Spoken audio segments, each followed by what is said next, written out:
Tehran, Pasteur Street, Saturday, February 28, 2026, 9:47 a.m. The first missile hits at 9:47 and 3 seconds. Inside the conference room, Ayatollah Ali Khamenei, Supreme Leader of the Islamic Republic, 86 years old, ruler of 90 million people for 37 years, is mid-sentence when the wall moves. Not collapses, moves. The way walls move when something hits a building so fast, the structure hasn't registered it's been struck yet. Then, the ceiling comes down. Around him, his defense minister, his IRGC commander, his chief of staff, his head of military intelligence, every man who runs Iran's war machine in one room, above ground, at a fixed time, because some decisions can't be made over a phone. The second missile hits 4 seconds later. Nobody had any warning. Not because Iran's air defenses failed, but because by the time they could have seen anything coming, the weapons were already through the roof. The cameras on Pasteur Street recorded all of it. They'd been recording for years, routing live footage to Tel Aviv, while Iranian officials used them to monitor their own citizens.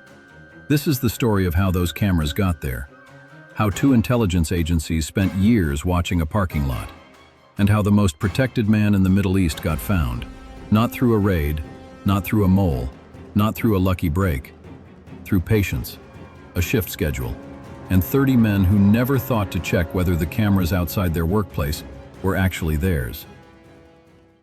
After the 12-day war in June 2025, when American B-2 bombers destroyed Iran's nuclear sites, Khamenei made a decision.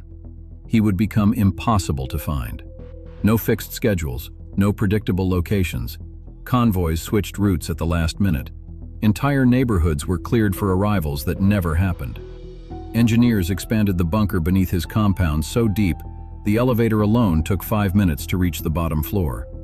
Even senior Iranian officials sometimes didn't know where he was, until minutes before a meeting. By every visible measure, he had made himself unreachable. And yet, American intelligence had already said the quiet part out loud. The capability to locate him had existed for some time. The decision not to act was a choice, not a limitation. Khamenei didn't flee. He told aides he'd rather die a martyr than be remembered as a man who hid. That one choice determined everything. Intelligence agencies don't track protected leaders by watching the leader. They watch the system around him. Every head of state, no matter how careful, is surrounded by people who aren't. Guards, drivers, aides, people with phones, homes, routines. They park in the same spots each morning. They take the same routes to work. They call their families at the same time. Khamenei had 30 security personnel rotating around him at any given moment. 30 people, 30 sets of habits, 30 patterns, exposed every single day to anyone patient enough to record them. Intelligence agencies call it a pattern of life analysis, not a photograph, a film. Months of data, daily movements plotted against time, until the system no longer guesses, it knows. 2 agencies had been building exactly this film, separately, simultaneously, for years. Tehran had built one of the most extensive surveillance networks in the Middle East. Thousands of traffic cameras, originally for traffic flow, later repurposed to track protesters and identify dissidents. Iran's own citizens watched constantly, without their knowledge. Nobody thought to ask, who else might be watching? According to the Financial Times, Mossad had infiltrated Tehran's traffic camera network years before the strike. No alarms triggered. The footage encrypted as captured, routed in real time to servers in Tel Aviv. Thousands of cameras, a city under surveillance by someone else. One camera mattered most, positioned near the entrance to Khamenei's compound on Pasteur Street. Unremarkable, but its angle was unique. It captured the parking area where members of his personal security detail left their private vehicles at the start of each shift. Not the armored SUVs, the cars they drove themselves to work. From those plates, analysts in Tel Aviv reconstructed everything. Shift schedules mapped to the minute, guards identified, cross-referenced against Iranian databases, home addresses traced. The internal rhythm of the most secure compound in Iran, laid out, week by week, across months. We knew Tehran like we knew Jerusalem. And when you know a place that well, you notice a single thing that's out of place. The guards had no reason to think the cameras outside their workplace were anything other than what they appeared to be. They were wrong. While Mossad watched through cameras, the CIA built the same picture through different means: signals intelligence, human sources, behavioral analysis accumulated during the 12-day war. Every movement pattern, every communication signature, every moment Khamenei surfaced during those months, filed, cross-referenced, added to a growing model. By late autumn 2025, both streams were converging on the same conclusion. Khamenei's movements had a shape. Faint, irregular, hard to read, but a shape. American officials began using a specific phrase: high fidelity. In intelligence work, that phrase has precise meaning. The gap between assumption and certainty has effectively closed. You're no longer tracking a possibility, you're tracking a fact. The question was no longer whether they could find him, it was when he'd give them a reason to act.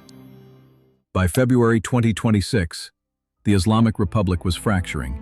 Nuclear negotiations with Washington had collapsed. Iran's uranium enrichment had reached 60%, close to weapons grade, close to a cliff edge.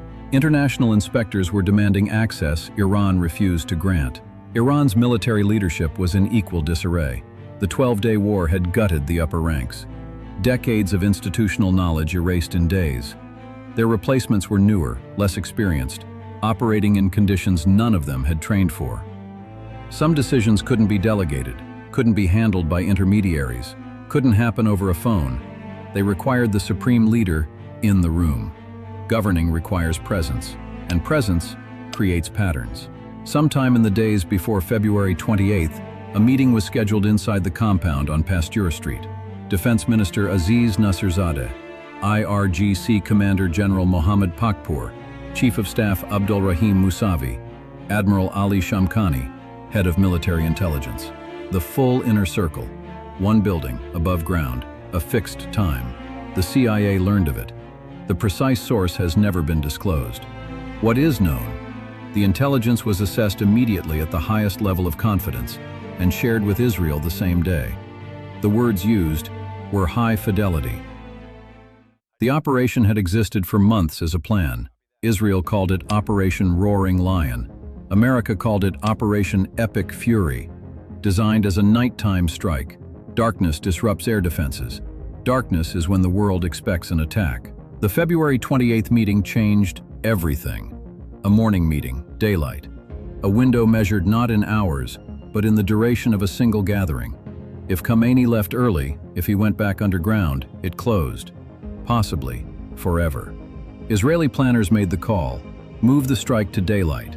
Trade the cover of darkness for certainty that the target was present, above ground, at a known location, at a known time. They would later describe it as tactical surprise for the second time, despite heavy Iranian preparedness. The first surprise was the scale of the 12-day war. The second was simpler. Nobody expects a daylight attack. In the hour before the jets arrived, one last task was carried out on the ground. Mobile phone towers near Pasteur Street were disrupted, not destroyed, not visibly compromised, just degraded. Calls began registering busy. Lines went dead. Members of Khamenei's security detail found themselves unable to reach contacts outside the compound. No alarm, no visible change. The towers were still standing. The phones still showed signal bars. The calls just didn't connect. Inside, the meeting proceeded. Military reports delivered. Air defense postures reviewed. The same commanders whose names the CIA had been tracking for months, sitting around the same table, discussing how to respond to American naval movements in the Gulf. At 9:40 a.m., Israeli F-15s reached their launch positions. 30 precision munitions released. The Blue Sparrow doesn't approach horizontally where radar can track it. It descends from almost directly above, at speeds that compress the detection window to seconds. By the time the compound sensors could have registered an inbound threat, the weapons were already through the roof.